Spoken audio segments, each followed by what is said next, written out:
The chilling discovery was made on October 12, 1998, at 8 p.m. A young woman, Sarah Jenkins, found dead in her Boston apartment, brutally murdered.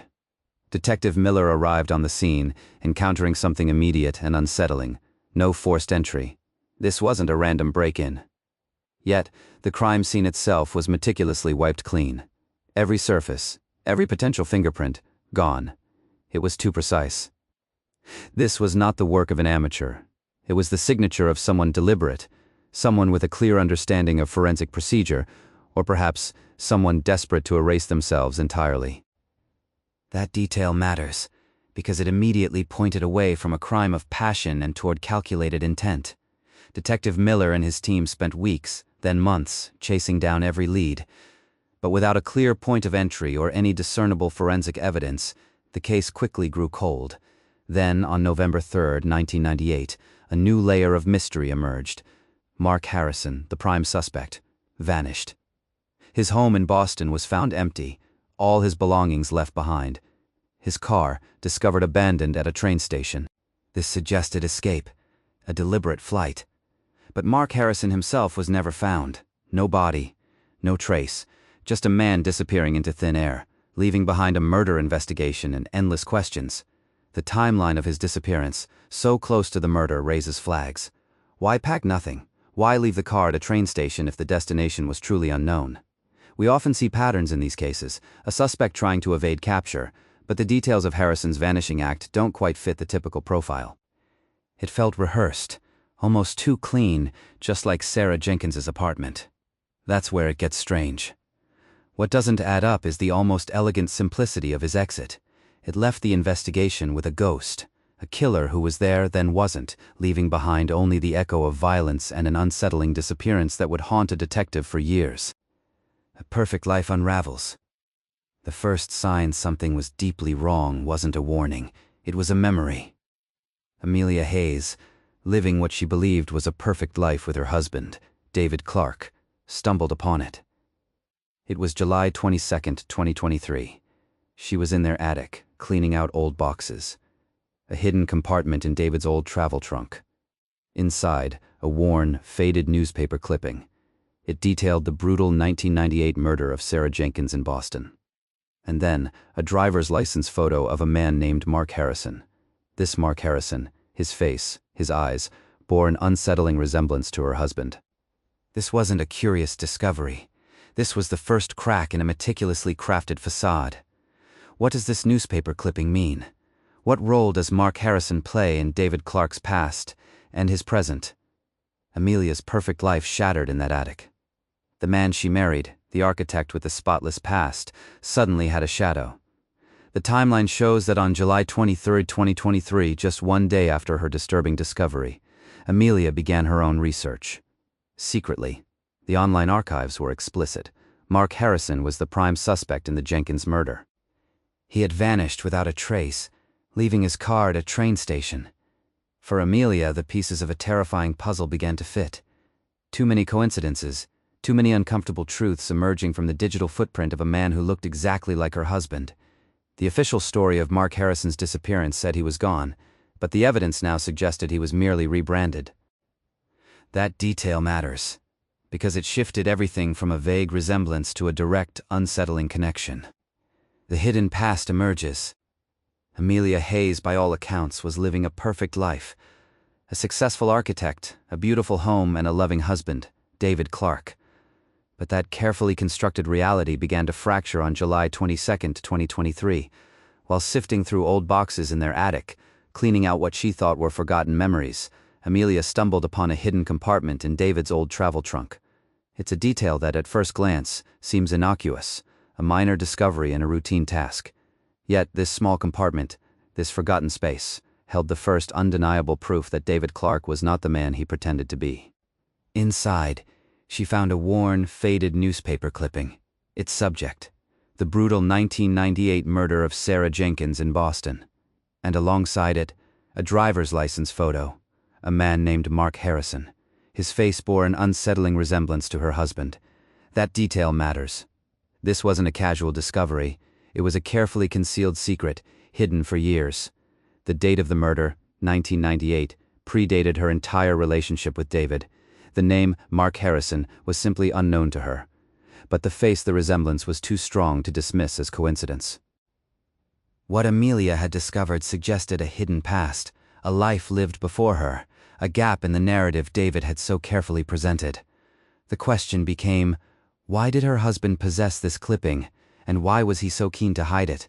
The truth, as she would soon discover, was far more sinister than any missing relative or forgotten friend.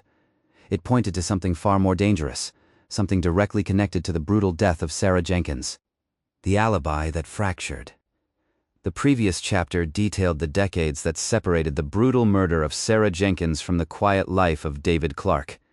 Now, Amelia's discovery, a newspaper clipping and a forgotten photo, had created a fracture in that carefully constructed timeline. Here's what the evidence shows happens next. The timeline now shifts to July 23, 2023. Amelia, disturbed by what she had found, begins her own research. This wasn't a casual internet search. This was a frantic dive, a late-night descent into online archives. She found mention of Mark Harrison, a prime suspect in the Jenkins case, and his subsequent disappearance. The puzzle pieces began to fit, but not in a way that brought comfort. It was a terrifying congruence. Then, on August 5, 2023, Amelia contacts a private investigator, Rebecca Stone. She provides fragmented information, framing it as research for a fictional novel. This detail matters. Amelia was desperate, but also cautious. She couldn't reveal her true suspicions without risking everything. Rebecca, however, sensed a deeper narrative behind Amelia's veiled desperation. She took the case. 2 weeks later, on August 20th, Rebecca Stone uncovered an old Boston police report from 1998. This report detailed a psychological profile of an uncaptured killer. What Rebecca found was an unsettling similarity between this profile and David's known personality traits. Furthermore, she found a discrepancy in David's stated past, a full year unaccounted for. This wasn't a minor detail. This was a significant gap in his history.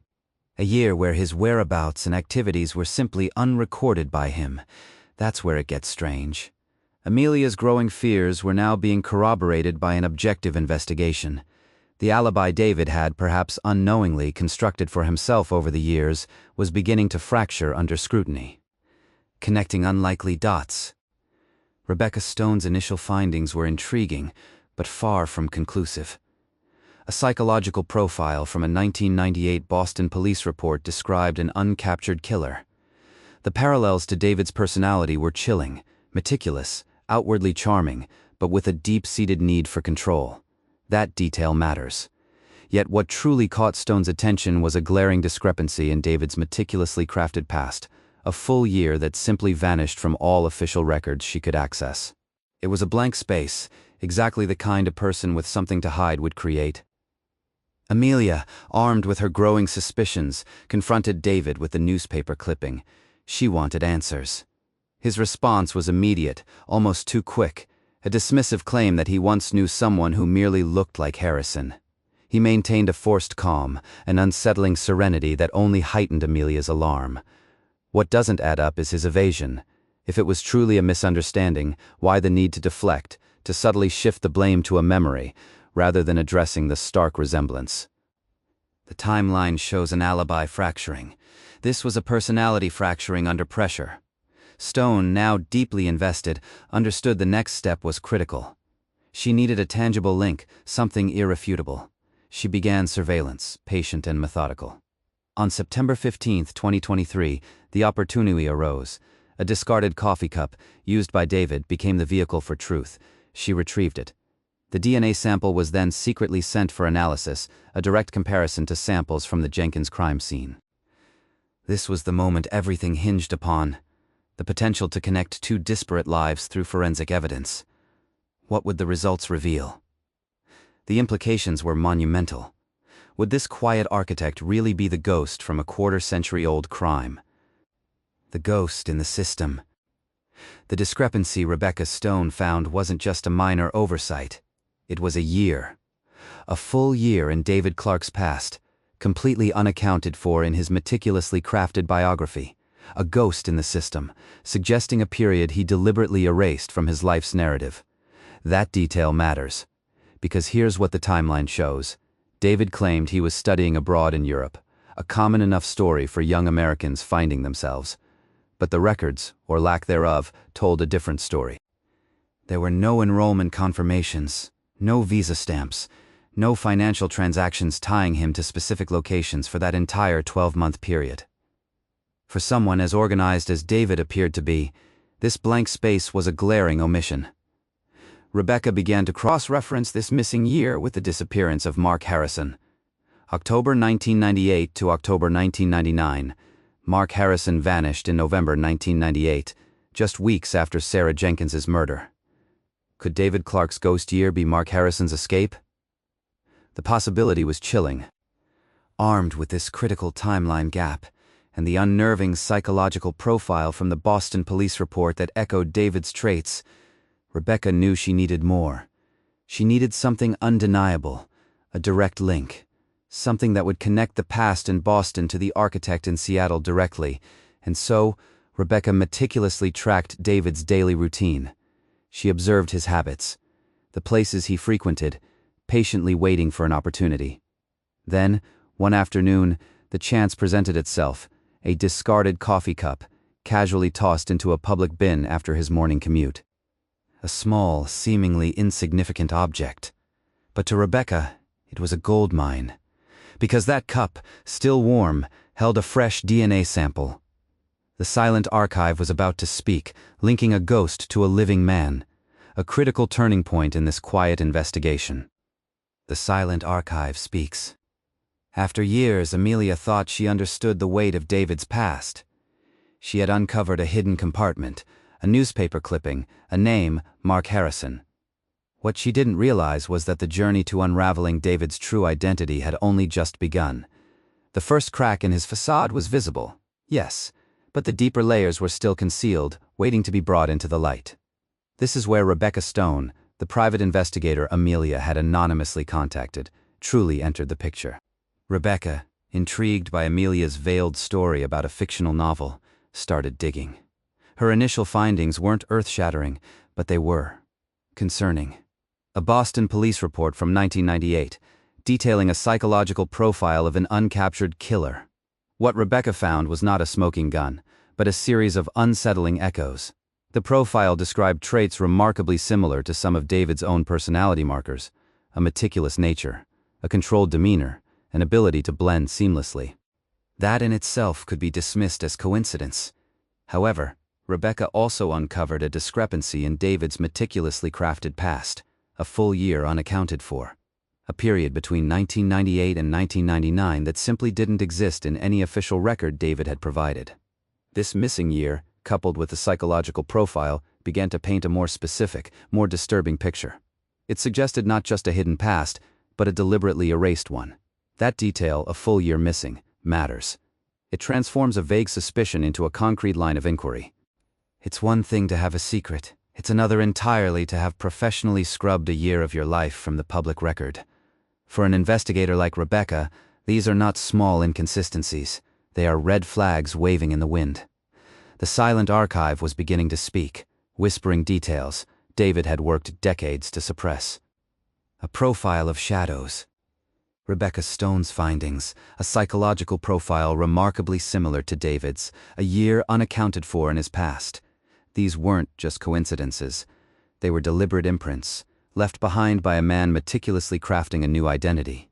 The profile, an old Boston police report from 1998, spoke of an uncaptured killer with specific behavioral patterns. It detailed a meticulous nature, a need for control, and a facade of normalcy. Qualities Amelia now recognized in her own husband. This wasn't merely a sketch, it was a mirror image of the man she had married. That's where it gets truly unsettling, how closely a killer's calculated persona can blend into the fabric of everyday life. This profile, according to the records Rebecca uncovered, suggested the killer would likely resurface under an assumed identity, far from the original crime scene. It also mentioned a strong aversion to being tracked, explaining Harrison's complete disappearance. Then there was the missing year in David's past documentation. From November 1998, when Mark Harrison vanished, until late 1999, David Clarke's movements were untraceable. A void in the paper trail. This wasn't just a gap. It was a black hole in his fabricated history, precisely aligning with the period Harrison would have needed to establish his new life. The evidence suggests a deliberate attempt to erase his former self, a forensic clean slate. But what kind of mind builds such a comprehensive deception? A clinical, detached one. The profile emphasized this detachment, highlighting the killer's ability to compartmentalize and maintain a calm demeanor even under pressure. This explained David's forced calm when Amelia confronted him with the newspaper clipping. It wasn't a misunderstanding, it was a performance. A practiced response from someone who had anticipated this moment. The witness, Amelia, observed firsthand this controlled emotional response, which only deepened her suspicions. This raises an important question. How long had he been preparing for this? The paper trail, or lack thereof, now pointed directly to a deliberate construction of a new persona. The meticulous nature described in the 1998 report wasn't just about the crime, it extended to every detail of his subsequent life. Every document, every story, carefully curated. That detail matters, because it shows intent. It shows a criminal mind not just escaping justice, but actively rebuilding an entire existence around a lie. The Final Interrogation. The walls of David Clarke's meticulously constructed life were crumbling. After Amelia's terrified discovery, Rebecca Stone's relentless investigation, and the irrefutable DNA match, the police moved. They didn't storm the house in a dramatic raid. That's not how these operations work. Instead, a quiet, methodical surveillance began. David Clarke, the successful architect, was now David Clarke, the suspected killer, under a watchful eye. The objective was clear: corroborate Rebecca's findings, gather irrefutable evidence, and uncover his escape plan. And they found it. A discreet old boat, docked under a false name, packed with supplies and a new set of identification. That detail matters. It accelerated everything. The hunt was on. The police executed a search warrant on David's architectural office. This is where the paper trail became digital, hidden within a server, a hard drive, encrypted. But digital locks can be broken. The forensic team went to work. What secrets would these files reveal? The answer came quickly. The encryption yielded. Inside, a chilling revelation. Not just a single identity, but detailed planning for multiple identities. A meticulous blueprint for a life of evasion, each identity crafted with the precision of his architectural designs. This wasn't a desperate act, it was a practiced evasion. He was a man always ready to disappear again. Then came the morning of October 12, 2023, 25 years to the day after Sarah Jenkins was murdered. David Clarke was arrested at his home, calm, almost serene, his double life exposed. Amelia watched, a mix of pure shock and a terrifying cold vindication washing over her. The man she loved, the man she married, was a ghost, a killer hiding in plain sight. What this final capture reveals is not just the end of a chase, but the chilling depth of a deception, a life built on a foundation of lies, every detail meticulously placed for a single monstrous purpose. The interrogation now begins. The true identity of David Clarke, or rather Mark Harrison, would finally be confronted. Echoes of a double life. The encrypted files, once cracked, revealed a chilling blueprint, not for one escape, but for an entire future of alternate lives. Detailed plans for various identities surfaced, each complete with forged documents, shell corporations, and even imagined backstories. This wasn't merely evidence of an attempted flight. It was the meticulous work of a man who lived in perpetual readiness for disappearance. The forensic team noted the precision, the same methodical approach evident at the Sarah Jenkins crime scene. This wasn't impulsive panic. This was a deep-seated pathology, a compulsion to control every variable, every potential exit. Now armed with the full truth, Amelia began piecing together the true scope of David's deception. Every charming gesture, every shared laugh, every intimate moment, all became tainted. The man she loved, the life she built, vanished under the weight of this terrifying reality. It was a complete erasure of her past, of her present. Amelia herself became a witness, providing crucial insights into David's habits, his subtle tells, the almost imperceptible shifts in his demeanor that now, in retrospect, screamed warning. Her testimony, though heartbreaking, helped confirm the profile Rebecca Stone had uncovered. a man capable of maintaining an elaborate, emotionally devoid facade for decades. The evidence log often explores the mechanics of how trust is broken, how identities are forged. But rarely do we see such a profound, almost architectural construction of a double life, one so deeply interwoven with an unsuspecting victim's existence. David Clarke didn't just vanish. He reinvented himself with such thoroughness that he essentially became a ghost in plain sight. This case closes on a profound paradox. Amelia Hayes, by looking closer at the man she believed she knew, became the instrument of justice. She saved others from his potential future deceptions, possibly even from violence. But in doing so, she destroyed her own future. The echoes of his double life, the meticulously planned escapes, the chilling lack of remorse, these are the fragments that remain. His capture doesn't erase the years of living a lie. It doesn't erase the years Amelia spent married to a ghost. It leaves us with the unsettling realization that sometimes the greatest predators are not found in the shadows, but in the most brightly lit corners of our lives. Case closed for now. If you found this investigation compelling, please like this video and subscribe to the evidence log for more deep dives into the hidden truths behind the headlines. Next time, we unearth the bizarre case of the phantom hacker and the digital trail he deliberately left behind.